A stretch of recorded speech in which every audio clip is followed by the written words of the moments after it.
dismissed every accomplishment I've made. You've talked about my father.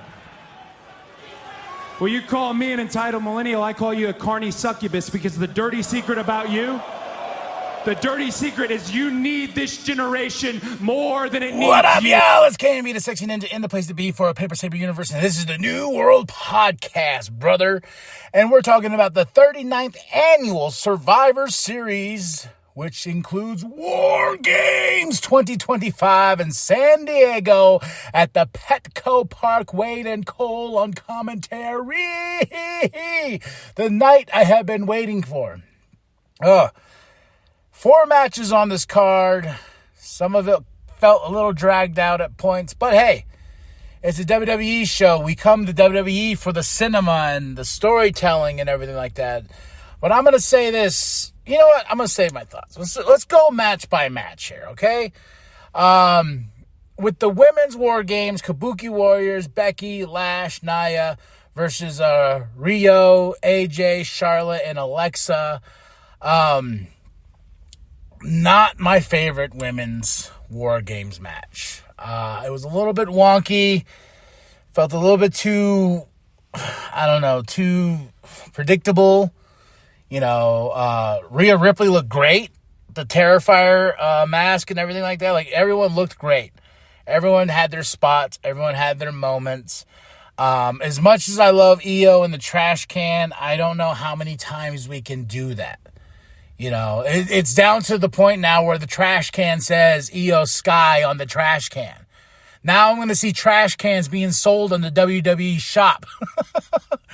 I think it was a fun spot. Don't get me wrong. Like, when AJ's like, can you help me up? Yay! Ooh, here's the trash can. And I love when she flipped. Like, it's a really cool spot, but it's just like, man, I don't know. And it starts off with Charlotte, and it starts off with Asuka.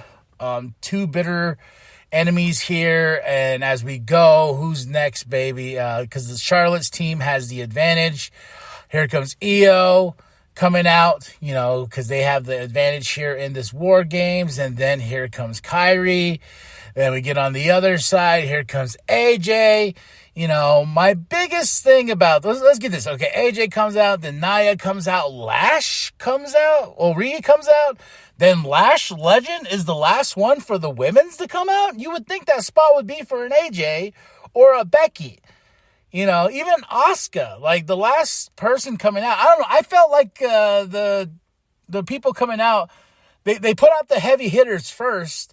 Then they got into, like, Lash Legend was the last one for the women's War Games team. Like, that was surprising to me. I don't know why, but that the combination of everyone coming out just felt odd. I'm just going to say that. But, like, a lot of cool spots are here. A lot of fun stuff is here. And, I don't know, man. I'm trying to... And no shark cages. No shark cages. I was just like, oh, we're done with that, huh? Okay. I kind of like that because you got to see what the other team is doing, and you got to see them getting ready. I'm just like, okay, like, I don't know. My problem with that is no one can run to the ring as fast as they can. They all come out and have to do their entrance. They're pulling a Penta. Remember when Penta had to go in for the save? That one was a thing on Monday Night Raw. He comes out, I think it was a pay-per-view. He comes out and just starts doing his Penta thing. Penta, no, you're supposed to go save the goddamn person. You were here to help.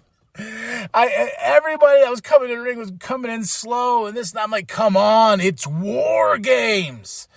And I think this is what it is. I have been watching a lot of War Games matches lately, and I like the idea better of them coming to the whole team on ringside.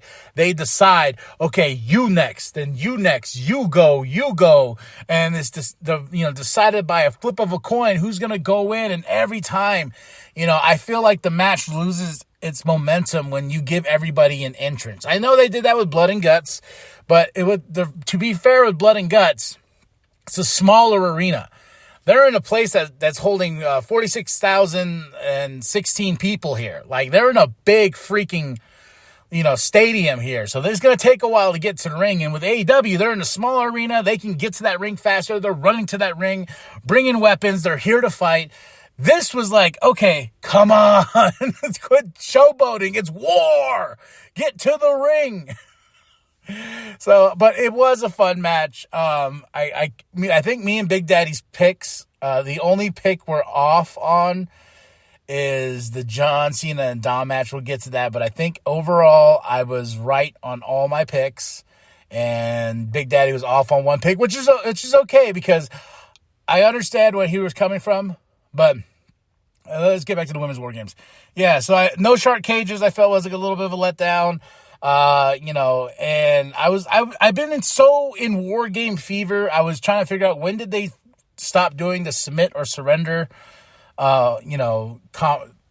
finish for these matches. It was when they reintroduced this to NXT War Games. I'm making my way through old War Games, especially in WCW, and then go into NXT era. Like, I'm still on the War Games kick because I love the concept of this match. And the women did it. Fun match. Few iffy spots. But Rio, AJ, Charlotte, Alexa, they get the win. AJ didn't really do much in this match either. I think that's what I was like, oh yeah, AJ Lee's going to tear it up, right? Nah. Rio tore it up. Io tore it up. Charlotte, I feel like AJ was the weakest of the women's team.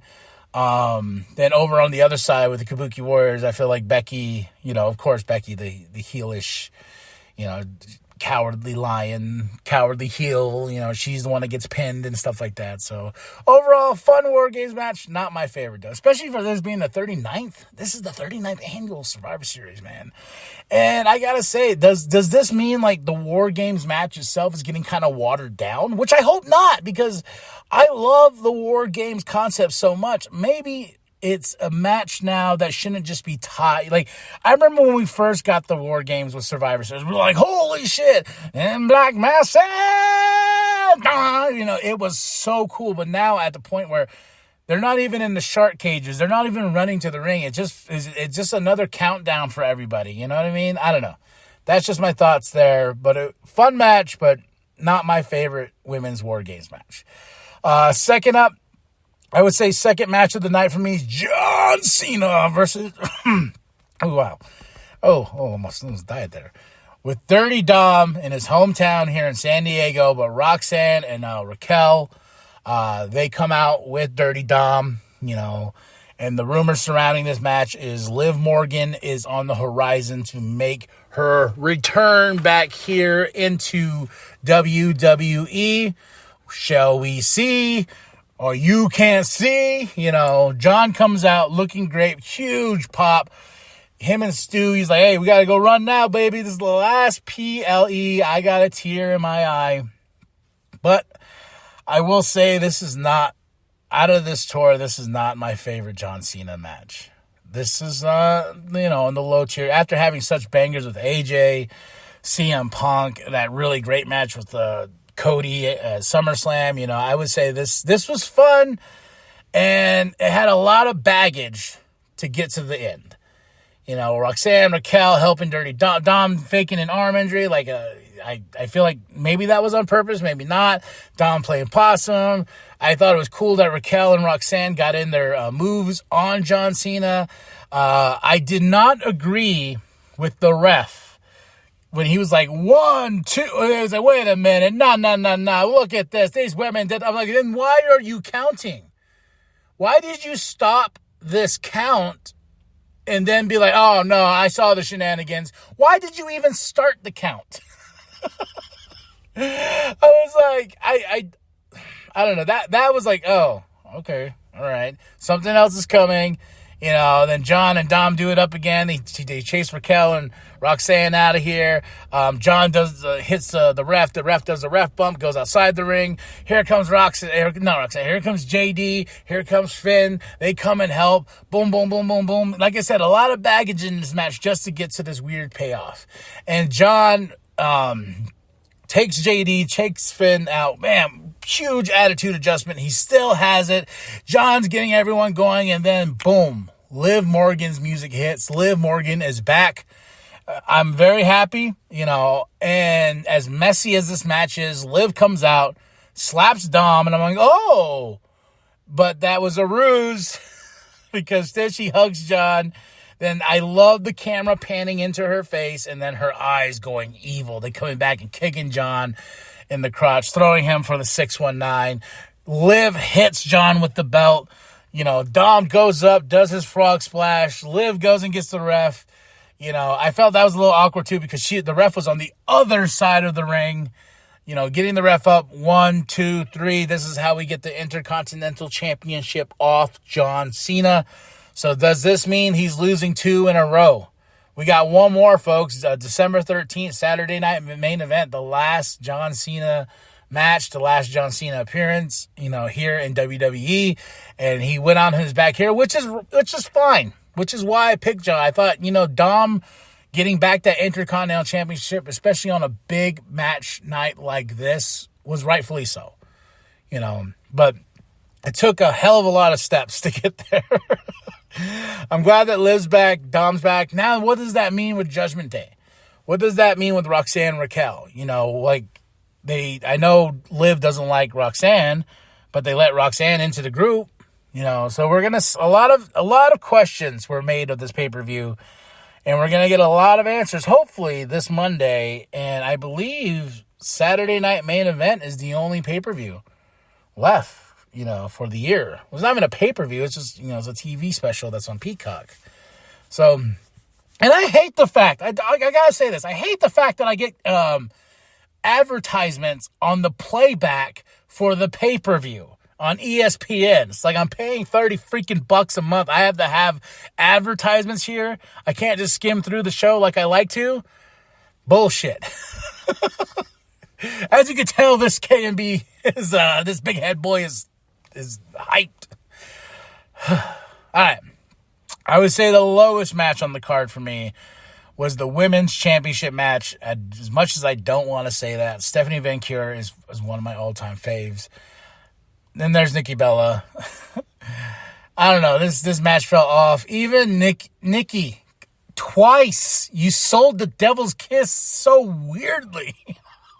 The second one was worse because you were just flopping like a fish. Just you weren't even selling. You were just laying in her legs while she's trying to pick your head up and bash it into the mat. I'm like, what the fuck? I'm like, please let this be over quick. Oh, this is not great. All right, cool. Stephanie's still champ. Awesome. Oh man, but you gotta go. I'm gonna probably put it on my the way she's selling that second one too. But now we move on. Now to my match of the night, but still not my favorite War Games match.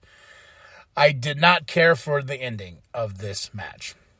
So, here we go. All right? Who's going to win? The Usos, Roman, Cody, Punk versus Brock, and the Brawns and Logan and Drew. We started off with CM Punk starting the match. CM Punk. We started off with Braun Breaker. I was like, all right, I like this. It's foreshadowing of these two are eventually going to fight each other for that World Heavyweight Championship, which kind of now ties to the end, which I kind of get now, but I thought this was a good way to start the show. Then, the Brock's team, the Paulie's Dangerous Alliance team, they have the advantage going in here.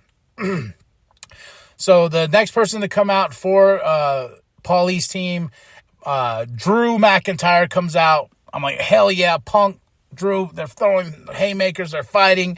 And then the next member to come out was Cody. And I was like, oh, Cody. Oh, okay, wow. We're just getting the champs out here quick, aren't we? Is that, and I heard there was some debate, like, how do we get, and that Roman's going to come out last. That Brock's going to come out last, for both respectable teams. I feel like you could have sprinkled Jimmy to be in that second spot, but that's okay. Whatever. I'm bitching for bitching. Then here comes Logan Paul. I'm humble. Humble. It's got to be crazy for him to being in this match. Then we get Jimmy as a third for team Cody Punk Roman.